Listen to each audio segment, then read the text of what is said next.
5 langkah jadi software developer full-time dari nol. Halo bro and sis, Januari 2022, gue resmi 6 tahun kerja sebagai programmer profesional. Kalau inget masa-masa awal, gue cuma bisa senyum-senyum sendiri, karena dulu gue bener-bener buta arah. Nggak tahu harus mulai dari mana. Dan kadang, gue suka mikir, kalau gue bisa mulai dari nol lagi, tapi dengan semua ilmu yang gue punya sekarang, gue bakal mulai dari mana ya? Nah, dari situ, gue ngerangkum 5 langkah penting yang bisa bantu lu buat jadi developer full-time. Mulai dari nol, dari titik paling dasar. Angka 1. Pilih bahasa pemrograman. Banyak orang kebanyakan mikir waktu milih bahasa pertama. Semua pengen bahasa yang paling top, paling cepat dapat kerja, dan pastinya paling nguntungin. Tapi masalahnya, karena terlalu mikir, lu malah nggak jalan-jalan. Cuma stuck di situ-situ aja. Padahal, lebih baik ngelakuin dikit daripada nggak mulai sama sekali. Mau belajar bahasa yang udah tua kayak PHP pun, selama lu mulai dan belajar, itu tetap lebih baik daripada diem. Kalau gue bisa balik ke umur 20-an, gue bakal kasih buku JavaScript ke diri gue sendiri. Kenapa JavaScript? Karena JavaScript tuh bahasa paling populer selama 9 tahun berturut-turut. Dan satu bahasa ini bisa dipakai buat front-end, back-end, bahkan bikin aplikasi mobile. Lu bisa bikin web pakai React, Vue, atau Angular. Lu bisa bikin server back-end pakai Node.js. Dan bikin aplikasi Android atau iOS pakai React Native. Tapi, inget juga, yang penting tuh semangat lu. Kalau lu suka game, pelajari C#. Kalau suka mobile, cobain Kotlin atau Swift. Kalau suka data, gaskiun Python. Bahasa pertama itu bukan akhir, itu cuma langkah awal.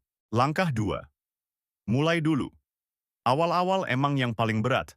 Lu harus bangun momentum dan mulai ngebentuk pola pikir baru. Lu harus nyempetin ngoding tiap hari. Nggak usah lama, yang penting konsisten. Banyak yang semangat di awal, terus bilang, gue bakal belajar 3 jam sehari.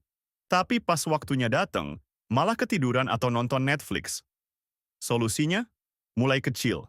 Kecil banget. Minggu pertama, cuman 5 menit sehari. Yes, cuman 5 menit. Abis itu, baru deh ditambahin pelan-pelan. Yang penting, lu dapet ritmenya dulu. Mulai dari dasar. Variabel, fungsi, kondisi, looping, objek, dan kelas. Belajar dari Free Code Camp atau Codecademy. Banyak banget sumber gratis di luar sana. Dan inget, ngoding, compile, ulang. Ngoding, compile, ulang. Terus aja gitu. Langkah 3. Tiru. Dulu. Setelah ngerti dasar, saatnya naik level. Lu mungkin mikir, gua belum siap. Tapi percaya deh, lu nggak bakal pernah ngerasa siap. Cari orang yang bisa lu jadiin panutan. Nggak harus mentor pribadi kok. Cukup ikutin tutorial dari orang yang lebih jago. Tiru tutorialnya, baris demi baris.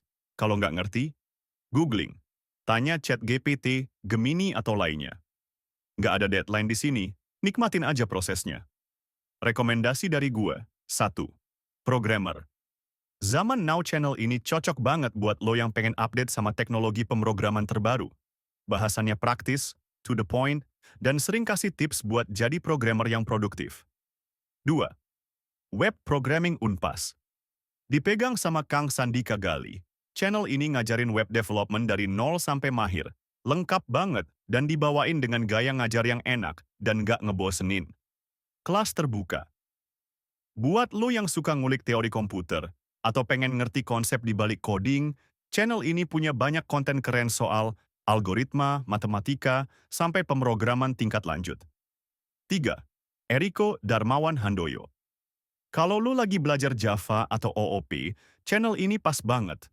Penjelasannya runtut, jelas, dan cocok buat pemula yang pengen dapat fondasi kuat. Artivisi Intermedia. Ini channel yang lebih ke arah enterprise development. Banyak bahas Java Spring dan sistem skala besar. Cocok buat yang pengen masuk dunia industri beneran. 6. Aji Diantoro. Gaya ngajarnya santai tapi berbobot. Banyak bahas back-end, DevOps, dan tools-tools keren yang sering dipakai di dunia kerja nyata. 7. Parsinta fokus utama channel ini tuh Laravel dan web development. Dan enaknya, tutorialnya langsung nembak ke praktik. Nggak ribet, cocok buat yang pengen cepet bikin sesuatu yang jalan. Itu semua bisa bantu lu jadi full stack dev, dan peluang kerja lu makin luas. Langkah 4. Bikin proyek sendiri. Nah ini, fase penting buat belajar sungguhan.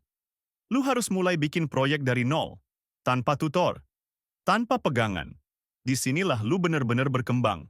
Karena lu bakal ketemu masalah dan harus cari solusi sendiri. Nggak punya ide? Nggak masalah. Tiru proyek yang udah ada, terus lu modif atau tambahin fitur. Lu juga bisa kontribusi ke repo orang. Tujuannya bukan bikin aplikasi viral, tapi bikin portofolio. Punya 2 atau 3 proyek keren udah cukup kok, asal nunjukin kemampuan lu. Langkah 5. Promosiin diri. Setelah belajar berbulan-bulan, sekarang waktunya keluar dari sarang. Ini bagian yang paling berat buat banyak orang, terutama yang introvert. Tapi percaya deh, kalau lu nggak nunjukin diri, nggak akan ada yang tahu lu bisa apa. Mulai dari yang kecil, bikin akun LinkedIn, upload proyek lu, kasih caption singkat atau cerita proses belajarnya. Join komunitas, ikut meetup, ngobrol sama programmer lain. Apply kerjaan sebanyak mungkin, bahkan kalau syaratnya belum semua cocok. Dan jangan takut gagal wawancara. Justru itu tempat belajar. Ingat, networking itu kunci. Kadang kerjaan pertama lu datang bukan dari lowongan, tapi dari temen ngobrol. Terus, butuh berapa lama sih buat jadi developer? Jawabannya simple. Tergantung seberapa sering lu ngoding.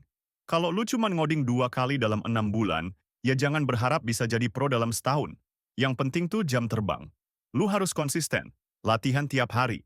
Sama kayak nge-gym, otot di otak juga butuh dilatih. Ngoding, compile, ngoding, compile, dan ulangin terus. Kalau lu serius pengen mulai, gue yakin, lu bisa banget jadi software developer. Yang penting, jangan kebanyakan mikir. Mulai dulu aja. Ngoding terus sampai bisa. Karena yang berhenti nggak bakal jadi.